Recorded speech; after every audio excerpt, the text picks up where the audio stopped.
As any paper crafter knows, cardstock comes in a variety of weights and finishes, depending on the detail in the die template and the weight or finish of the cardstock. Knowing a few tricks will help get the best cutting results and embossing results. You can see here that there's a lot of detail in this die. So what we're going to do is we're going to run this through the wizard, and I'm going to show you some tips for cutting these exquisitely detailed dies. First, you're going to place your die on the cutting mat, and you're going to choose your cardstock, and you're going to run that through the wizard.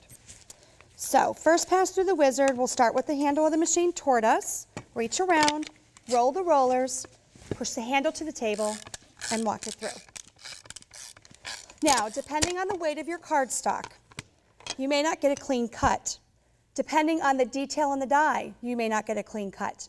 In this situation, what you would want to do is turn the die 90 degrees to get a clean cut. So we're just going to line everything back up, and then we're just going to turn the die 90 degrees, like so. Place it back down on your mat, and run it through the wizard a second time. So in other words, it may require 2 passes, depending on the thickness of your cardstock and the detail of the die, to get the cleanest cut. You run it through a second time, and voila, you've got a great die cut with a lot of detail. And now we're going to emboss, just so you can see the finished result. We're going to run it through the wizard, walk it through.